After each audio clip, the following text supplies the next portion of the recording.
Hey guys, welcome back to 9 to 5 Gamers. Today is Top 10 Tuesday, so don't forget to like, comment, subscribe, and check out our memberships. Anywhere from $3 to $10 a month, and you get some really cool perks with that. Got a giveaway going on. Don't forget to check the video up here if you want to enter the giveaway. I say how to do that in the comment in the video, so you can go ahead and watch that. But without further ado, our top 10 this week is one that I saw on Board Game Co. So shout out to you because you did a top 10 recently about this very topic, and I thought it was a really good topic. It is games I'm not playing but I refuse to get rid of. And so I'm going to do my top 10 games that I refuse to get rid of. As always, if you're a member, you're going to get an extra 5 games video off to the side. It will be an exclusive one for you guys of 5 more games that I am not playing but refuse to get rid of and the reasons why. So let's talk about them going down the list. So starting at number 10. Number 10 is A Feast for Odin. Now, Feast for Odin. This one's a tricky one because I actually haven't played this one. But the reason I refuse to get rid of it is because I know it's a really good game. And I cannot wait to play it, but it's so intimidating. It is the number one, like for me, the most intimidating game that I have on my shelf that I have yet to play. And so I really want to get it played. I really want to play Feast for Odin, but I'm just terrified to do it because I don't know why. It's just, there's like this weird fear. Should be called the fear of Odin. Sorry, I apologize. You can just skip that part. Anyways, that is my number 10, A Feast for Odin. Can't wait to get that game played, but I promise you I will not get rid of that, even if I don't like the game, because Feast for Odin is such a cool-looking game, and I just want to play it. Next game, it's not getting played at all, is Terraforming Mars. And let me tell you something. I have the Prelude expansion. I've got wooden upgrades to, like, the little mats, the game mats for the player mats. And even with all of that, I refuse to get rid of this game because I love it so much. Like, I really love Terraforming Mars, and I know there's a good game, but man, it's so hard to find people to play it with. It just doesn't play well solo. I don't enjoy it solo as much. But man, it's such a good game, and I'm just hoping and praying, just like, man, there's got to be a day when somebody comes up and says, hey, what's that Terraforming Mars game? And I don't even care. I'm not going to tell them how long it takes. I'm just going to throw it on the table and say, yeah, just play it. Oh yeah, I really want to play Terraforming Mars, but it's not getting played. But I refuse to get rid of it. I love it that much. And that is my number 9. My number 8 is a game called Flamecraft. And the reason I refuse to get rid of this game is because I got the deluxe copy from Kickstarter. And then when the retail copy hit the shelves, the component quality is completely different from the retail copy. And it's still pretty good. It's actually decently good for a game, but not as good as the deluxe copy. The deluxe copy has these little pieces that are just, the wooden pieces in that game are upgraded to the max. Like, it is a night and day difference between the regular copy, and the only way to have gotten that copy, that deluxe edition, was through the Kickstarter. I think they sold some maybe on their website, so you might be able to get it through there, but I'm not sure. But these deluxe copies were selling for so much money, and once I saw how much money people wanted for the deluxe copies, I was like, I am not getting rid of mine anytime soon. But it just doesn't get played that often. That's the only thing. It's like, it's such a good game, but it's like, I don't know, man. I just haven't gotten a chance to get it to the table. It sits there, and it's so pretty. It's literally a wallflower. It's just sitting there looking pretty, but it's not getting played or anything like that. But it's a good game. I'm not saying none of these games on my list are bad games. They're great games. They just never get played. There's so many new games that I'm adding to my collection, constantly adding here. And so, man, that's one game I'm not getting rid of anytime soon. My number 7 is a game called Marvel Champions, the card game. Let me tell you why I'm not getting rid of this sucker. I am not getting rid of Marvel Champions because this is literally my most expensive game in my collection. I've seen a couple of Facebook posts. Maybe that would be a nice top 10. But I think this will kind of ruin it, but I would have to go back and check the numbers, but I think it's my most expensive game. And the reason why is because I bought every single bit of content. I'm talking about I've got the core box, every single hero pack, every single expansion box, which were like $40-50 each. Like, I have sunk so much money into that game. Now, I haven't even bought like a lot of the X-Men stuff. I think I stopped like at Wolverine because it's just not getting played at all, man. I think the labor and the amount of work it takes for me to put all the cards, set them up, and build the decks, and it's a game I just don't want to play anymore. I just don't have the time to sit there and try to play this game. But it's like one of my favorite games. I think a while ago in my top 10 from like back when I started the channel, like my first like top 10, this game was in there. And it's always going to make top 10s because it's so good, man. I love it so much, but I never play this game ever, and it's so expensive. And the reason it's very expensive, not only did I just completely like buy everything, I can't even fit it. It's like in white boxes on my shelf, these like white card boxes, the ones that fit like 1,000 cards in them. I have sleeved every single card in Dragon Shields. That means I was paying anywhere from $10 to $15 per box of 100 sleeves, and I have sleeved every card in this collection. I'm telling you, man, that collection of those cards is like maybe $600 worth of stuff.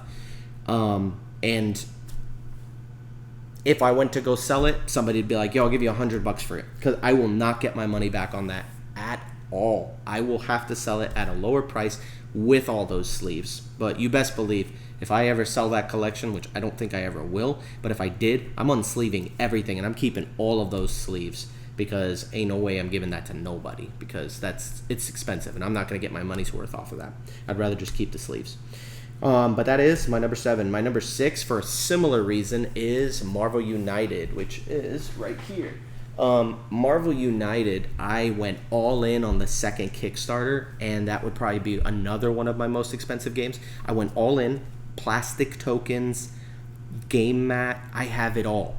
And then the third one came out, and I just didn't have the money, man. There was another extra $400. That would have made this whole entire collection worth like at over $1,000. Marvel United. But yeah, it's expensive, and it never makes it to the table anymore, man. I just don't have anybody to play it with. I wish I had a friend group who was just that committed to Marvel United and said, man, I will play this every single day, Jeremy. Just bring it over. Let's play. I'm excited. I can't wait for Tuesday. Let's get together and play Marvel United. Nope, doesn't happen. Nobody comes over anymore. But that's kind of partially my fault for not having the game nights as much as I should. But anyways, Marvel United, won't get rid of it. Too much money, and I am not going to get my money back. Although I probably could, just because what saved it and made me reconsider was that they added on the Kickstarter that they weren't going to be selling the old stuff. So now that's not getting reprinted. So kind of got a little bit of a gold mine there. So maybe one day I might sell it. But that's only because of that announcement when they said that they're not remaking any of that stuff. But yeah, that's my number 6, Marvel United. My number 5 is Gloomhaven, Big Boy Gloomhaven. It's not in here, it's that way. But Big Boy Gloomhaven, my wife got me that as a Christmas present, and I have not, we've like opened it up and tinkered, but we haven't really like gotten to go into like the actual campaign. And so, but it's not going to I'm not getting rid of it because my wife gave it to me as a gift, and it just never will leave my collection because I still got to play it, man, and I still got to get through the campaign, and I have a group. I have a dungeon crawling group that all we play is like dungeon crawlers. Occasionally we'll play, you know, a game here and there of just like whatever. But my dungeon crawling campaign, we definitely got to get through more of these games. So Gloomhaven is just one of those games that I'm never going to get rid of, but it's just not getting played. Speaking of dungeon crawlers, it's more of like an adventure game, but my number 4 is Lord of the Rings, Journeys in Middle-earth. This game hardly ever... The thing that gets me upset is that we're in like the 12th mission. I think there's like 25 missions in the regular base campaign, and we have an expansion. But my wife absolutely loves this game, so I will not be able to get rid of this anytime soon. So I'm excited to get it played, and I want to finish the campaign, but man, we're like halfway through, but it just never makes it to the table. It is a pain to set up, and you know, like she's the one who says she'll do the setup, and so, oh, I'll do the setup, and I'm like, I guess, but yeah, it's never gonna get played, never. And I'm never gonna finish the campaign on this thing, and it just sits there collecting dust in my shelf. And it's so good. It's right here, Lord of the Rings. I love it, and I want to play it, but I just hate setting it up, man. That's one of those games, but it's like I know I'll never get rid of it because I know for a fact it needs to get played. Anyway, that's my number 4. My number 3 is Boss Monster, which I have Boss Monster 1 and 2. 3 I sold because I hated 3. I didn't get why they made 3. I thought it was really bad. But Boss Monster 1 and 2, I will never get rid of these games. And the reason I will never get rid of them is because they are literally like one of the first games that me and my wife got that we both loved. And when I first started entering into the hobby, I played a couple of games, and I got a couple of games and added them to my collection. But that's the one that stuck, and I have never gotten rid of it. I mean, the box is so beat up on that thing. I need to get the 10th anniversary, the new one. But Brotherwise Games, as always, man, sponsor me. I love your games, man. There's not a single game I didn't like. Sorry, Boss Monster 3, I was like, looking forward to the new boss. Overboss, I loved Overboss Duel is out, and also checking out Overboss. What is that? There's like a kart version. I forgot the name of it. Monster Kart or something like that. It's like a racing game, but it looks really cool. But anyways, I don't play it that much though, because again, it's like one of the first games I ever got. Like this was before I even started doing like YouTube. This is even before I considered myself like a board gamer in the hobby. It was just kind of like I had some games lying around, and this happened to be one of them. It's so much fun. I love it, but it never gets played. But it's so good, and I'll never get rid of it because it's just classic. My number 2 is good old Ark Nova.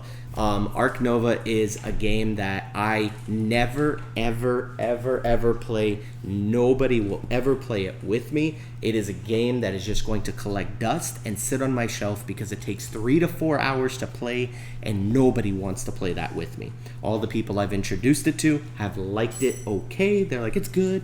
It's just so long, and I can never get past that bump, man. I don't have people who are okay playing a 4-hour game and being okay with it. Most of the time it's like, man, I liked it, but I wish it was shorter. And there are ways to shorten it by starting off with a certain amount of appeal and stuff like that, but I don't know, man. It's never gonna get played. It's just gonna keep collecting dust up there. The only people who play it is I sometimes will play it by myself, but even then I can't work up the energy to get it played because I'm trying to play all these games on my shelf of shame, so it never gets played. But that's my number 2, Ark Nova. And my number 1 is a game that I don't think you guys will have realized it, and I was surprised that it even made it to number 1, but it's the game Shadows over Camelot. I'll actually grab it because I have it right here. Shadows over Camelot. This game is basically like it's kind of interesting. Like the mechanics behind it is like this game where you're on like doing a whole bunch of like side quests. You're like the Knights at the Round Table. You're doing a whole bunch of quests, and as you do them, you're trying to put together like poker hands, like straights and pairs and things like that, and that's how you accomplish most of the missions, by doing so. And so you play cards into these things to make straights, but then there's a person who is the hidden traitor who's trying to sabotage everybody, and so he'll play the wrong cards into the wrong things, causing things to happen where you lose the missions. But if he gets caught, then he has to flip over his traitor card, and then he has to try to derail the rest of the game. But it's such an interesting game. But the reason I'm never getting rid of it is because this is the game that I have anticipated getting into my collection the most.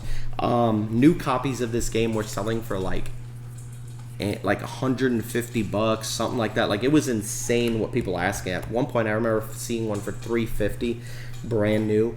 And the reason why is because I think the game came out in 2005 or something like that. Or is it 2015? It is an older game, man. Like, for sure. Yeah, 2005. Days of Wonder. And Days of Wonder, they make Heat, Pedal to the Metal. They make what is the name of that game? I always forget the name of it, but it's all good. But there's was it Five Tribes? I think. Yeah, Five Tribes. And they make tons of games. They make the train game, the Ticket to Ride. They make great games. Like, when you open up a Days of Wonder game, it's a great game. But the thing is that this game never got reprinted.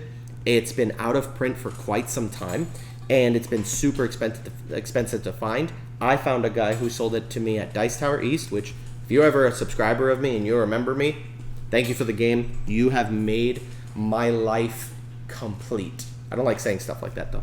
But my life does feel really good now that I have this game, because I've been wanting to play this game so bad and it's so expensive. It's like a grail game. Like, this is a game I've been seeking and searching for since I came into the hobby. Even from a long time ago, I've been trying to find this game and I have never been able to see it, just because, again, it's out of print. And so it would be cool if they remade the game, but this never going anywhere, baby. Now that I got it, even if I don't like it, I love this game, even if I hated it, I would love it. That doesn't make any sense, but it's just because I've been looking for it for so long, and when I finally found it, and the cool thing is, the person who sold it to me, bro, mint condition. I think they may have played it once. Like, everything is in perfect condition, so this is a game that's just not going anywhere. So glad that I have this, and it's staying in my collection for good. So I don't care what you offer me, pay me. Offer me money. I won't take it. It's staying in my collection because I love it. Am I playing it? Absolutely not. But it's there. So I'm excited to get it to the table more often, but it's just not getting any play at all. Anyway, thank you guys for tuning in. Hope you like this top 10. Let me know in the comment section, man. What are your games that you love, absolutely love, and will never get rid of, but you never play them? That's this top 10. So thank you guys for tuning in. Don't forget, like, comment, subscribe. Please become a member. Every member counts, and it gets the channel to a place where I want it to get, where I'm giving out games for free, and all the money that's getting poured into this channel, we can use it. Because right now, all the money that I'm making I'm not making anything, basically. For all the people who are members, thank you so much for what you're pouring in. But YouTube is taking most of that. YouTube, they take, like, literally, calculating it, it's like 40%. So if you pay me $5, they're taking 40% of that $5. So I'm getting paid, what, $2 from the $5? So if you're a $5 member, they're taking $3. They're taking $2, and I'm getting $3. So yeah, it's crazy, man. Like, the numbers are really, really rough on YouTube. So yeah, so if you're a member, consider upgrading. If you are a person who is not a member, man, donate, man, because all that money, like I said, I want to make enough money so that it doesn't have to come out of my pocket to give out free games, even though I don't mind doing that. But because, like, I bought these, this came out of my pocket. This didn't come from YouTube money. I'm not making that type of money. So please fund the channel, man. Every member counts, even the $3 members. If we get a bunch of those, it works well, man, and it helps the channel grow. So anyways, thank you guys for tuning in. Sorry, keep rambling about that, but we got to get these memberships up. So see you guys later. Peace out.